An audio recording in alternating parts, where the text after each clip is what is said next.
At the outset, let me take this opportunity to thank Dr. Gauri Mahulikar and the entire team at Chinmaya Vishwa for giving me this wonderful opportunity to present before you music and dance in ancient India with special reference to the Natya Veda in the OLA lecture series. So we begin today with a small prayer to Natanam Adhiraja, Nataraja, that is Shiva. Let us take a look at this beautiful prayer. Angikam Bhuvanam Yasya Vachikam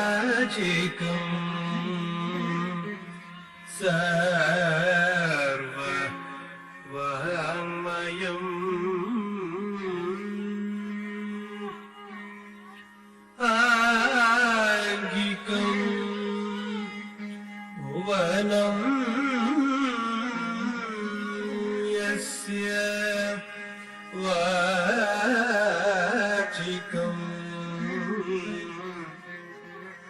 Sarva Vangmayam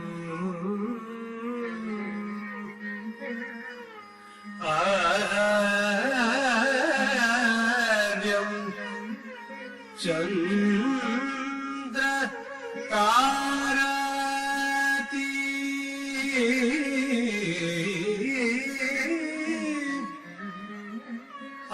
Aharyam Chandra Tarati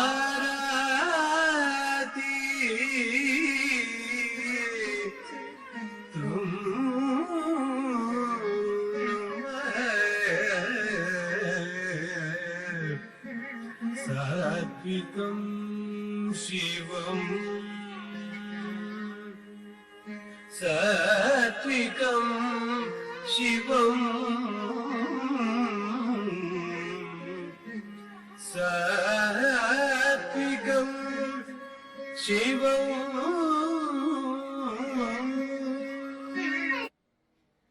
What we have seen in this prayer is salutations to Lord Shiva.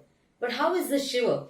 Shiva, for whom the various aspects of abhinaya are presented as, whose entire angika is the world, the entire world, whose vachika, whose speech is the entire form of literature, for whom the aharya, we use aharya abhinaya as the costume and the jewelry and the props, for whom the entire aharya is not all these mundane things like ornaments and props, but the moon and the infinite stars.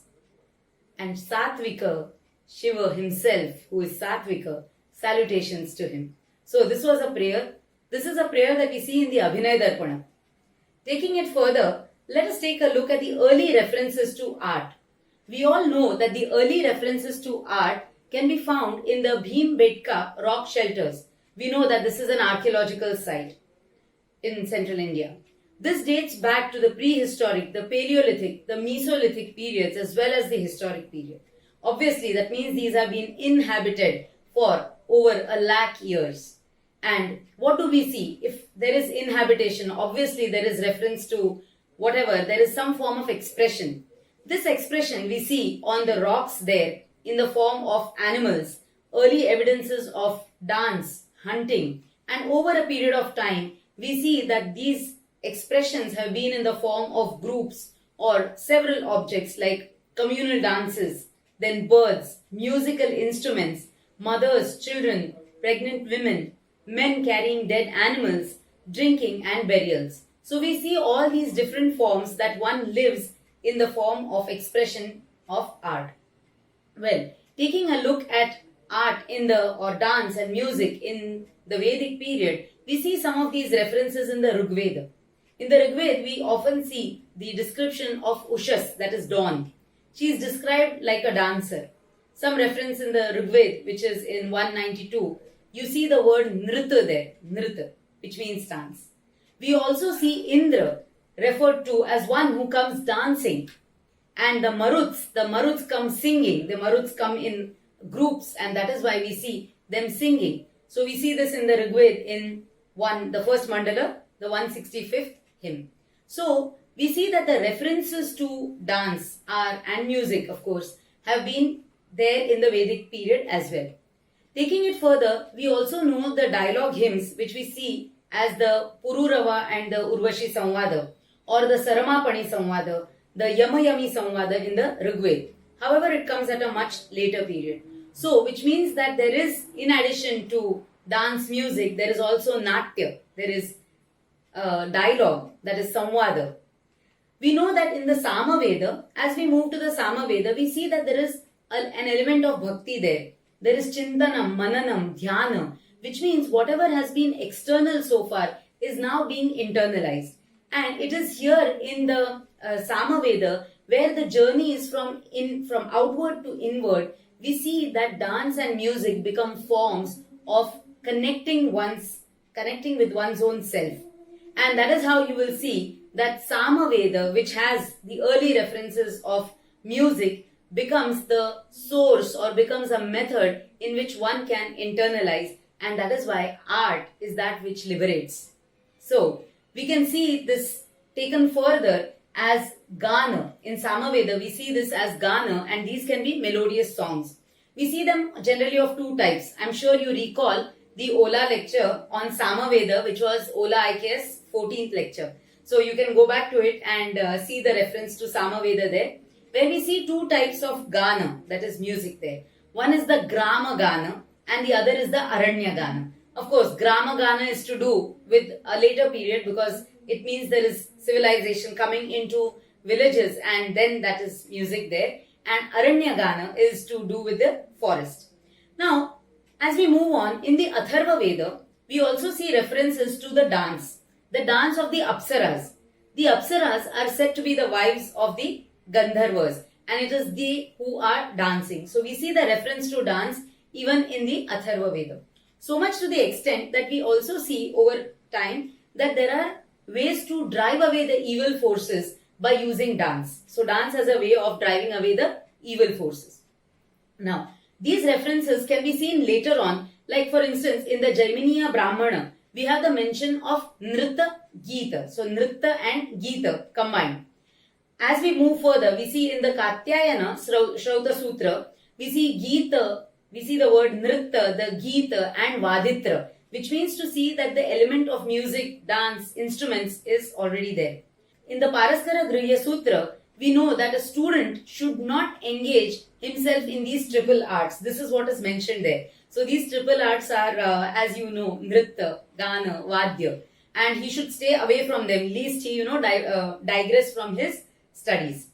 We find that the Vedas, the Brahmanas, as well as the Jataka, the Pali Jatakas, all of these mention Nritta, Gita and the Vaditra. So, which means to say that this concept is not modern, it is quite ancient. Now, I'm sure you recall in the OLA lecture 2, where Dr. Gauri Mahulikar beautifully explained the 64 kalas. She spoke about the Sausashta kala, as we say, the 64 kalas. And what is kala? We all know that kala is kam sukham lati iti sa kala. So, among the 64 kalas, you will see that there are some kalas which are associated with Gita, some form of song, some form of dance, and some form, that is music in general, and some form of literature. So I have enlisted just a few here for us to get an idea that these Sausashta kalas, among the 64 kalas, Chatushashti kalas, we see there is Gita, which is singing. Then there is Vadya, playing musical instruments, dancing directly as in Nritya. You see the theatrical part, which is the Natya. Then there is Udaka Vadya. I'm sure you all remember the Jal Taranga. So you have playing music in water, that is using the water element. Then there is the Veena Damaruka Vadya. So that means the Veena and the Damaru are used.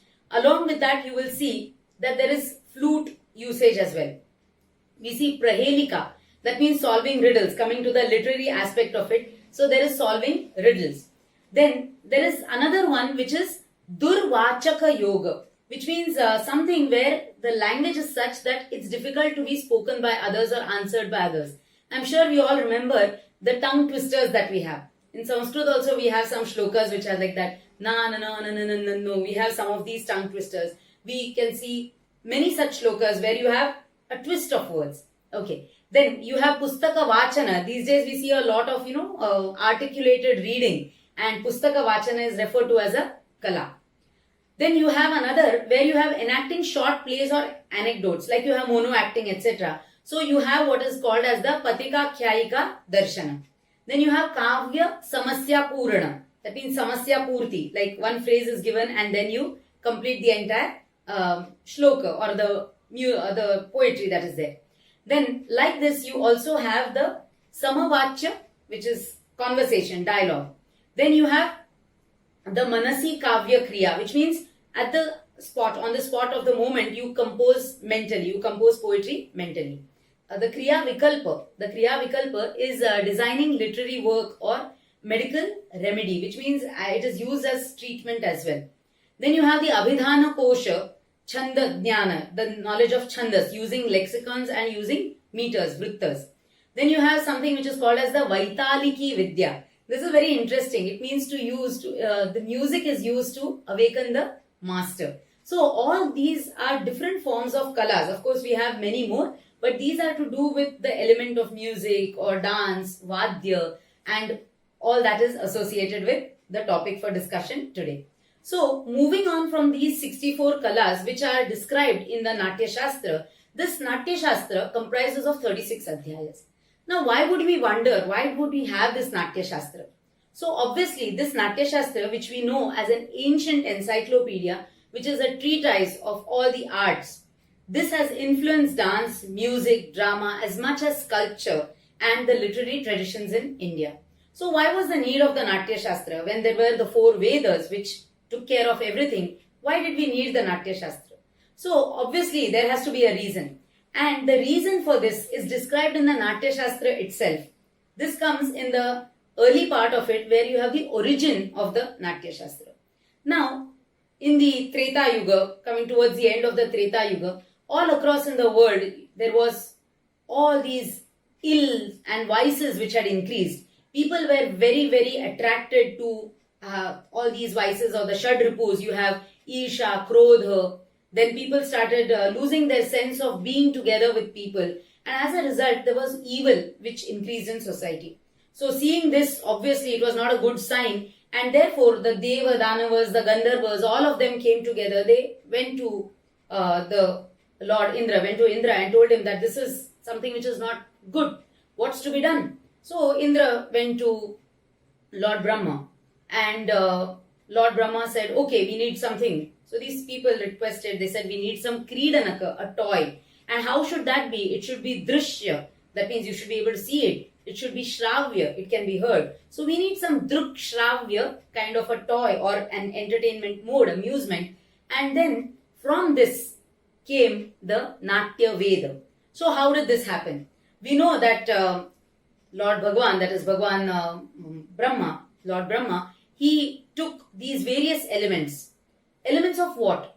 So he took an element from the Rig Veda, which was Sahitya, the Pathya. From the Atharva Veda, he took the Rasa. Then from Yajur Veda, the abhinaya, the various mudras, the abhinaya.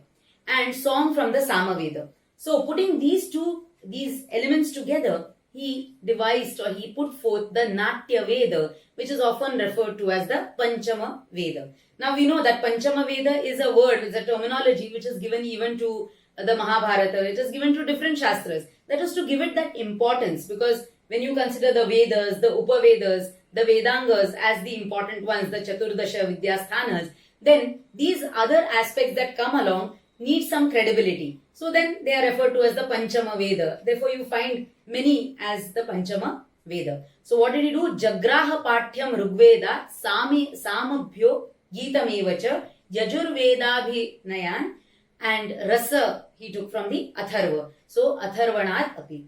And put together we got the Natya Veda. So now this Natya Veda obviously was given to Bharata Muni, and Bharata Muni had to use this Natya Veda. So what did they do? Obviously they had to stage something. So the instructions were to stage it. And then Utpadya Natya Vedantu Brahma Uvacha Sureshwaram Itihasamaya Drishta Sa Sureshu Niyujyatam. Now take everybody and create something. So what was created was a drama and it was staged. Now, while staging this, obviously, the Danavas and all, the way it was presented was the Tripura Daha was presented. So it was the Danavas who were, because they were the evil ones, they were put down, they were very agitated. Now, because they were agitated, they tried to put some vighna, some obstacle in the presentation. Now, because these presentations were in open area, obviously there had to be some vighna there. It was difficult. They started pouring things onto it and trying to destroy the entire presentation. So they realized that we need to have something like a theater, like a stage. And that too is described, various types of stage and the props and all these aspects are described in the Natya Veda, which is the natyashastra put together by, which is the authorship of which is given to Bharata Muni. So now what happens here is there are descriptions of several aspects. The first 5 chapters describe the origin, describe the prerequisites, that is the Ranga Mancha, and also the preliminary Puja Vidhi that is there. Now why this Puja Vidhi? So Puja Vidhi is there to take away evil. So all descriptions are there and it is part of this Purva Ranga where you see Sangeeta. Geetam Vadyam Tatha Nrityam Sangeetam Ityavidhiyate. So this is to be presented in the first part as a part of the Purva Ranga. Now the description of that also is there. How will you stage it? What is to be done? How should the Nritya be? How should the Abhinaya be? So these are all put together in various chapters. Now in this we will realize that there is a definition given to the time element as well. Which means to say Geeta, Vadya and Nritya should not be performed for such a long time. That means the preliminaries should not be performed for such a long time that it will cause boredom. And therefore it has to be short. So all these descriptions are given. What should come in what order, that is also given. Now when we come to Nritya, this Nritya has got various aspects to it. That is, movements are there. You will see there is movement of the body. Then there is movement of the hands. There are different mudras that are there. Okay, all these are described. The various kinds of abhinaya. These aspects are described. Now using natyashastra as the base, then there are other granthas like the Abhinaya Darpana. Then in that also you will see there are certain other descriptions given. So you will see that in some other dance texts you will see there is Nritya which is defined. So Nritya is defined and is said to be of 7 different types. So what are these 7 different types? One is Shuddha Nritya. What is Shuddha Nritya? It consists of Rechakas and Angaharas. So what is Rechaka? Rechaka is anything where the movement is away from the body. For example, if we begin from the center here, then anything which goes away is a Rechaka. That could be in terms of the movement. Now when you stand, moving your leg away in any direction, that would also be Rechaka. Now when you come to a particular pose and a still there, in any form, it could be a still like that or any movement, a group of movements put together which come to a pose, like you have the Nataraja pose. So all these become a part of the Angahara. And there are some 32 Angaharas which have been described in the Natya Shastra. Then there is also, like we do the gesticulation of a song, just like you saw the shloka to start with, Angikam, Bhuvanam, Yasya and so on. So that is Geeta Adi, Abhinaya, Unmukha. So that means Abhinaya Unmukha. So anything where you have the gesticulation of the song which is presented. Then you also have the Gana Kriya Matra Anusari or Vadya and Tala Anusari. What does that mean? This means that Nritya there is performed keeping the rhythm at a particular beat. So there is a rhythm, there is a Tala and on instruments, and that is how Nritya is performed. So you have that kind of a Nritya.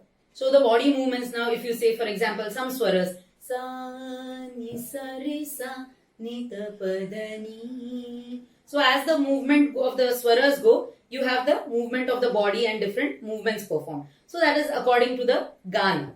Then you have some movements which are forceful. For instance, when you have a movement like this which is going outward, it's a very forceful movement. At the same time, you have some very Sukumara movements. That is where Lasya Yukta movement. Some movements are a combination of the two. You begin with Sukumara and then suddenly you move. It may be forceful. Or there might be some forceful movement and then Sukumara. So these kind of movements can be there, and according to that you have these different type of nrityas. Now then there is the description of Rasa and Bhava. Now we know that the Rasas, like in Mahanasa, in the kitchen we have Shad Rasa. But in the Abhinaya or in literature, Sahitya, Today we speak of the Navarasas. We say Shrungara, Veera, Karuna, Adbhuta, Hasya, Bhayanaka, Bibhatsa, Raudrau, Shantascha, Kavye, Navarasa, Mataha. But in the natyashastra, you will see that these rasas were 8. So, these rasas were Shrungara. So, Shrungara, Hasya. As in the depiction of when Ravana was shaking the Kailasa, or movements like that. So, you have Hasya. Then you have Karuna, compassion. Then there is Raudra, anger. Veera. So there is valor. Bhayanaka, that which arouses fear. Then you have Bibhatsa. Something, when you see something bad and ugly and you don't like it, like if you see a cart of dirt which is there all over, so that is Bibhatsa. Then there is Adbhuta. When Rama transgressed or moved from one part of the land over the sea to another, Adbhuta. Then you have these, that is Bibhatsa, Adbhuta. These are the 8 rasas which are mentioned in the natyashastra. You will note here that there is no Shanta rasa. And Shanta rasa was added later on because there was something to be shown as Shanta. What is that then? Will it come into any of these? No. And therefore Shanta was a rasa which was put forth later on. Which means to say that there is evolution also happening. It is not rigid. There is more and more work done in that field, there is a lot of movement, there is fluidity that is there.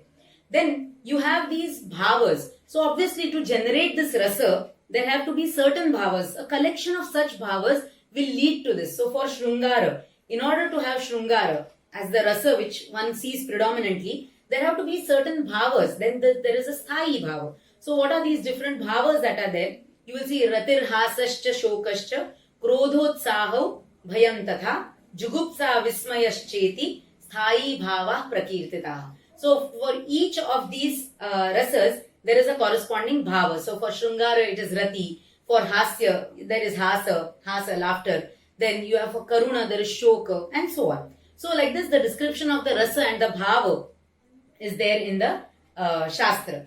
Then moving on to the important element which you see as part of Natya. We see this in every form. We look at the classical form, we look at the Lokadharmi form, that is the folk form. You will see abhinaya there, you will see hastas there. Then charis are the movements. Then mandala are the forms. For example, here if I had to show one mandala like a ekapada, or there is one alidha, there is one pratyalidha. So there are different movements, there are different forms that are there. Then there is a gati, the movement, there is a walk. So all these physical aspects that are there are also described in the Natya Shastra. And a large portion of it from chapter 8 to 13 describes these. So you will see certain hastas, you see in dance when there is no miming. In classical dances normally there is no vachika. The vachika is rendered by the musicians. So what happens then? In how does the dancer represent it? So the dancer uses hastas. For example, this is pataka,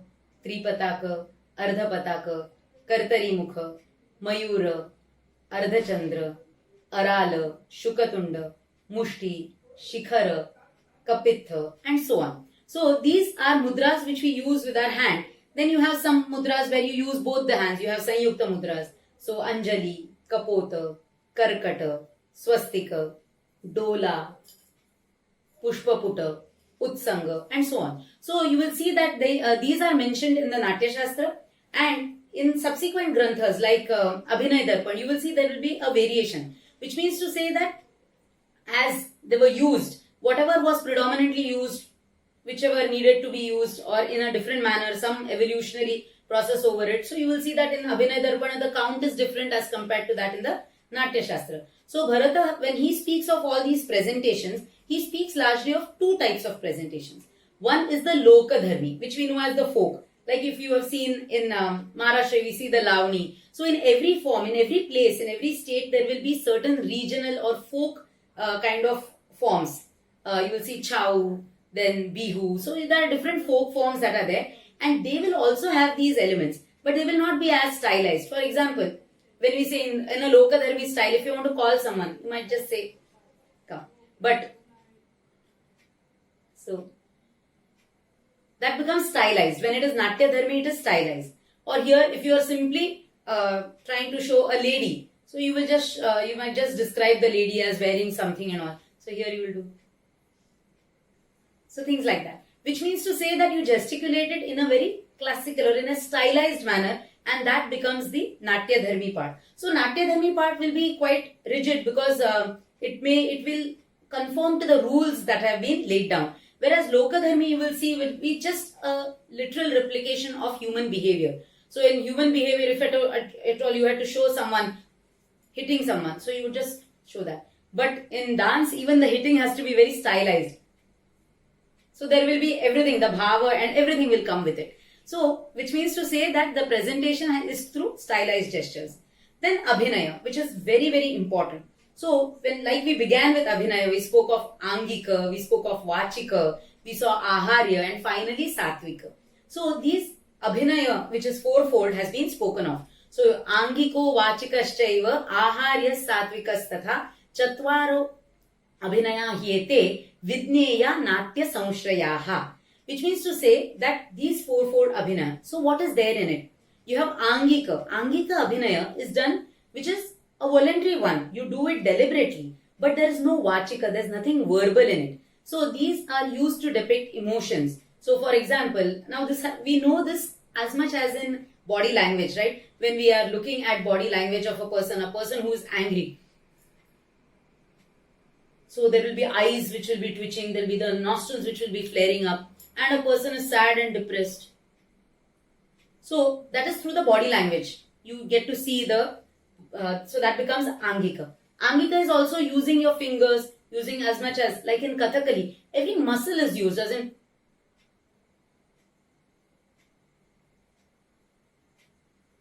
so you use the little part of your body, which is the anga, the pratyangas, the upangas, all of which are used. So they form the angika part.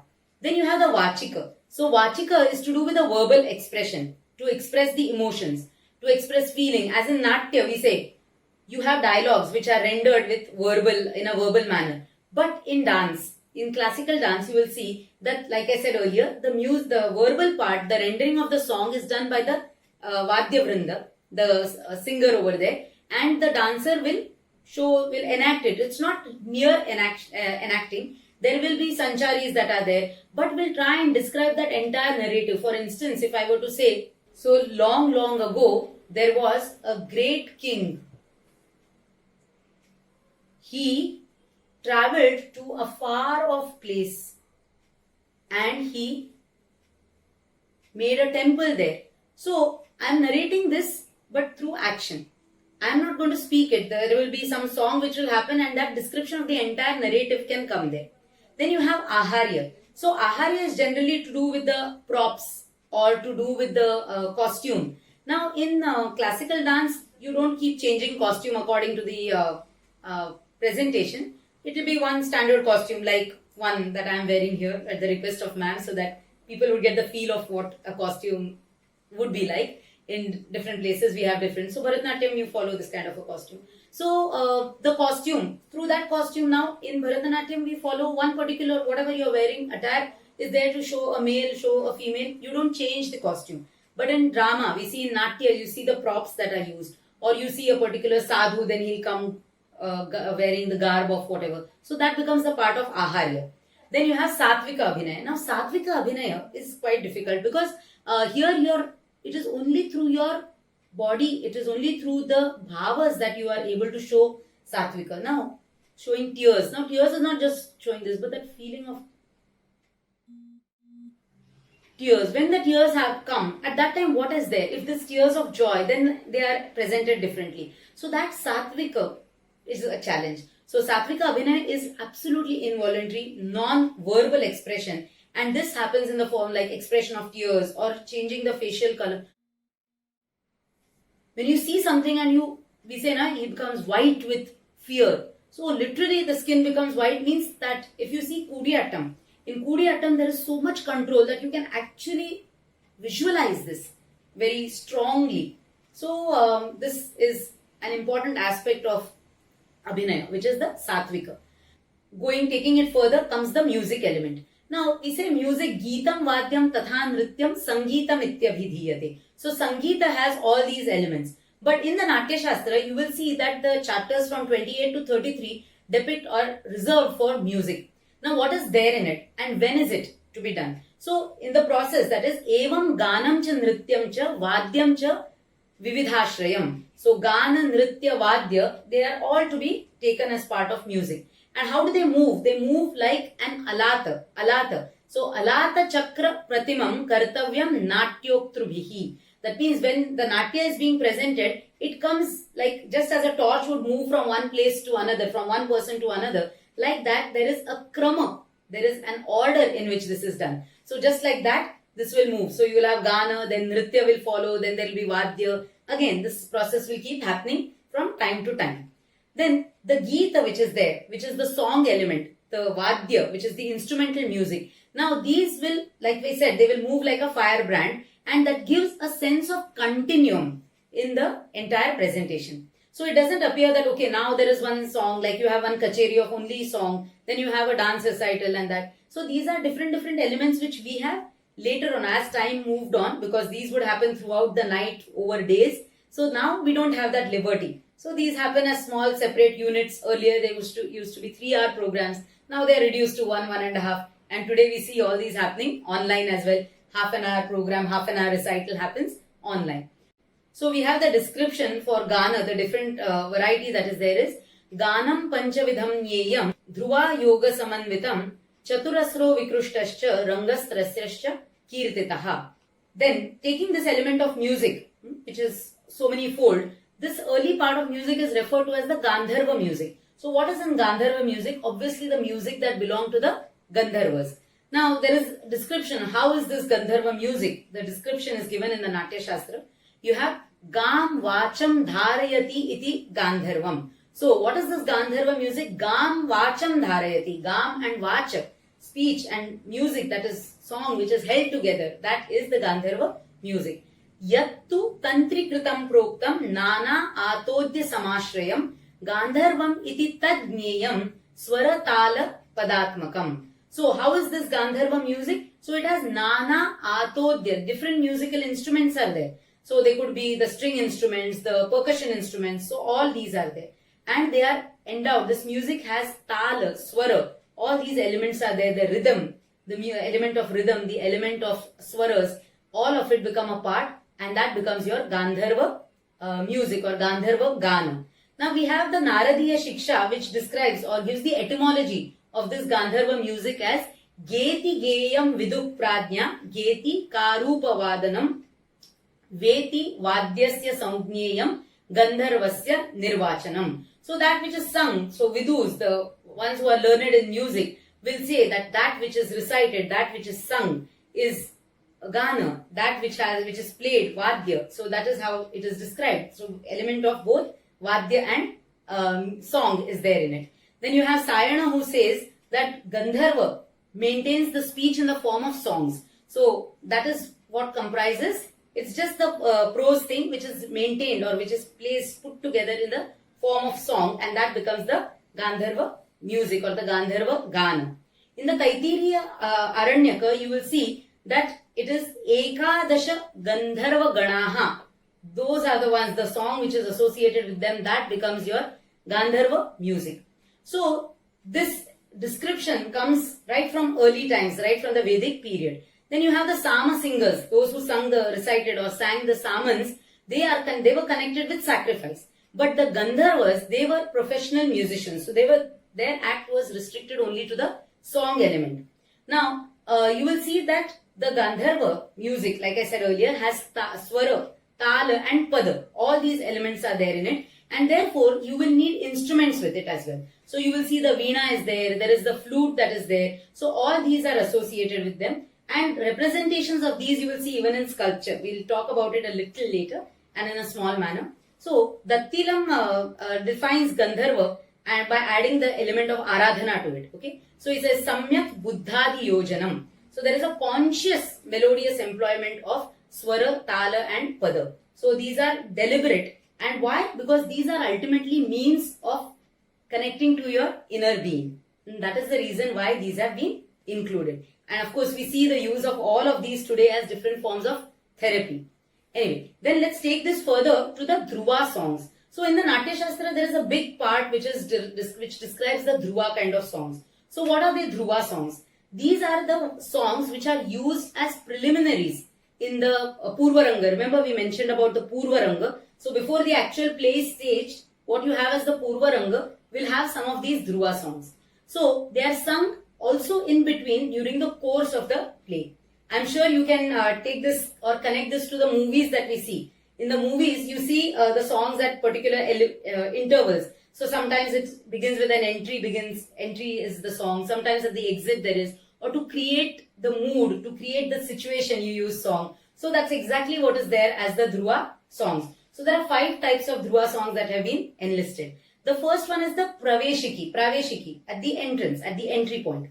Then there is one which is at the exit point. So you have just as your Nishkranta is to exit. So you have Nishkramiki songs, that is the Dhruva song to show the exit. Then you have Akshepiki. So Akshepiki, at a particular point you want to indicate something. So at that time you have to, highlight a particular thing. So you use this. Then you have Prasadiki. Prasadiki again to create the mood that is there. And then you have an Antara. So there are different types of Dhruva songs that are there. Now these you will see are generally in Shauraseni Prakrit. And I'm sure you remember in literature you would know that Shauraseni Prakrit is generally rendered by ladies. So these songs are rendered by women. So and the themes of these songs are also generally to do with seasons or elements in nature like rain. Then you have the clouds. So all these form the theme for a particular Dhruva song that is rendered there.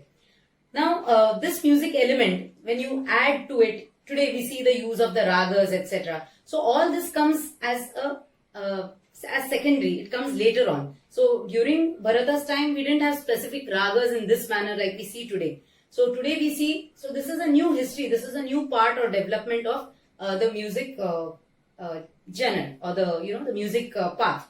Then you will see that there is the Brihadeshi of Matanga, which describes the raga system. Then taking it further, you have Narada's Sangita Makaranda. It tells us the rules of music. It tells us the rules of Hindustani music which is currently used. So many such treatises have come post natyashastra which give the details of music element. Another great work is Jayadeva's Gita Govinda. So you see in the Gita Govinda, you will see the different Ashtapadis, and as much as along with the Ashtapadis, the music, the Tala system or the raga to be used is also described. And we will see a little mention of this when we come to the Naika part. That in Jayadeva's Gita Govinda, you see that for that particular Naika, what is the literature, what is the Ashtapadi for that particular Naika. So much detailing is done in that particular text. Then you have the Sangeeta Ratnakara of Shangadev, and this deals with all aspects, all the 3 aspects of music. In fact, Geetam Vadyam Tatha Nrityam Sangeetam Ityabhidhiyate is a definition which comes from Sangeeta Ratnakar. Now, taking all these elements, you will see that when music is represented, there has to be Vadya. So, we see that Vadya is represented in sculpture as well. These, if you, we have seen some of these images of Mohenjo-daro, Harappan periods, you will see that there are instruments like the Mridanga. So, Mridanga is depicted in the, is identified in the artifacts. Then you will see the Sun Temple at Konark. It shows you the sculpture showing the symbols. You can take a look at this picture. So you can see the jhanj or the symbol that is there held by the Nartaki there. Then you have another one. As you move on later in the 8th century, you have this sculpture at Rameshwaram. And where you see different forms. You will see the Damru that is there. Then you will see simple kind of, just like we have the symbols, you have different forms of the symbols that are there. So you will see various kinds of depictions of these musical instruments in or the Vadyas in sculpture as well. In fact, you will see the description of Natyashastra says that in sculpture also these are to be used. So when we see sculpture panels of dancers in different forms, as much as the one taking up the thorn or one looking into the mirror and showing her a hair bun and all these, you will see that these are not deliberate dances, but these are to be shown in sculpture. So these instructions are also there, and any frozen dance form becomes the sculpture. So taking the Vadya further, you will see that this is an important element of the Indian dramatic art. And natyashastra, while describing the vocal music element, there is description of the instruments and the instruments that are used also. So what are the instruments used? So much detail of the classifications there. Tatam chaivavanadham cha ghanam sushirameva cha chaturvidham tu vidneyam atodya lakshananvitam. So atodya, these are the instruments, musical instruments. And what are the different forms? You have tata. So what are tata? Tata is the stringed instrument. So we know they are the chordophones. In today's parlance, you call them chordophones. So you have the ektara, you have the santur, sarod, sitar, all come under this category. So each one has developed over a period of time. So that is the tata. Then in the tata vadyas, you will see there are the major veenas, okay, which is the chitra veena, the vipanchini. There are some images which we can see from sculptures also.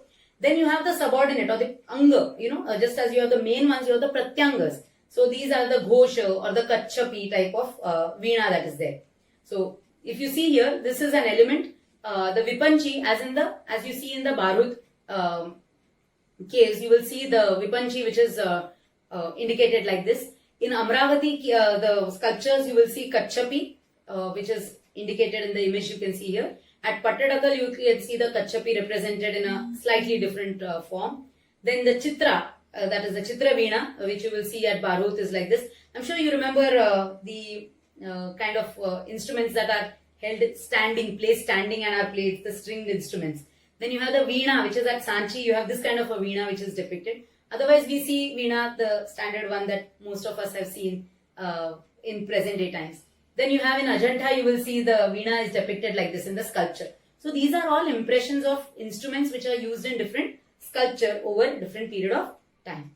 So then this vadya, when you come to the anavadha vadya, the anavadha vadya is your percussion instrument. So these are stretched membranes, or that's why they are called membrophones. So they are stretched membranes over drums. Now these drums could be wood, these could be metal, and there are some very interesting stories and anecdotes about these. Like, when Shiva started dancing at that time, he got really wild after Tripura killing him, after killing the Asura. He started, after killing Gajasura, he started dancing, and when he started dancing, the entire Prithvi started trembling. Now this was going out of hand, and therefore something was required to tone him down, to bring him down. And therefore the drum was played, and when this drum was played, at that time Shiva toned down and he started dancing to the rhythm or the beat of that tamru. And that is how the mridanga, this is one of the ways, the percussion instrument came into being. Another one, there is another a legend which goes that there was Swati Muni, and while he was going in the forest at one time, he heard somewhere that there was water which was dripping. And this dripping water, when it fell into the lake, into the water body below, it made a particular sound. And then he thought that, okay, this sound, there is a rhythm to it, there's a pattern to it. So when he went back, he tried to design some instrument, and that's how the mridanga came to being, using mrit. Mrit is mitti, clay, okay, mud, that is clay, and anga, so the body is made of clay, and then you have a stretched layer over there, a membrane on top, and that has got ink on it. And that is how we have the present day thing. So there are stories about how the origin of these vadyas have come. Then you have the vadya which is the ghana type. So you have the metallic sound, like you have the natavangam, or you have the ideophones like the tasha, the gulbarga, you've seen that. Then you have the chimta, ghatam. So all these have a metallic kind of sound. So that becomes your ghana vadya. Even the jalataranga, the jhanj, the cymbals that you have. So they give you the metallic sound. And then you have the sushira or the wind instruments, which are the reed, which is hollow. The reed is hollow, and then when the sound passes through it, like in the Vetra Vana, the bamboo forest, the wind when the wind passes through, blows through the Vetra Vana, at that time you get to hear music. And that's how the flute, you have the aerophone, which is a flute, bansuri, even the pungi, which is there. So Nadaswaram, Shehnai, all these are the Sushira Vadyas, or the wind instrument. So this description is there in the Natya Shastra. Then you have this Tatam Tantrigatam Jneyam Anavadhantu Paushkaram Ghanam Tathastu Vidneya Suprovansha Uchyate. So these are the 4 different instruments that are there. Now, there is also the description of the Vadya Vrinda, which means when you see a kacheri or you see a music concert or a dance concert, you will see that they are placed, the artists are sitting in a particular order. So you will see the musician there, the one who is singing on one side of the musician, on the one side of the singer you have the percussionist, that is the mridangam. On the other side you have the one who is holding the tanpura, keeping the shruti, keeping the music there, the swara there. So there is a pattern to the way they sit, and that is described here. And there is a very beautiful way in which it is described. So prayogas trividho yesham vidneyo natakashraya tataha chaiva anavadhancha tatha natya kritascha yaha. So the three they have mentioned three kutapas. Okay, these kutapas, kutapas. So what are they? Their kutapas are the tata, anavadha, and the natya karta. So what are these natya krita? So you have the tata. So you have anavidha vidhavesha kutapa samudahritaha mardangika panavikas tatha darduriko budhaihi. Mardangika panavikas tatha darduriko budhaihi anavidha vidhavesha kutapa samudahritaha. So the tata is the ones who are the group of the vocal musicians, like you have an orchestra. So the vocalists are there.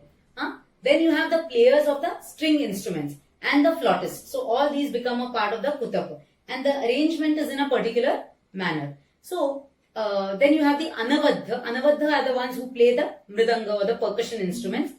Then there could be the dardura and all these.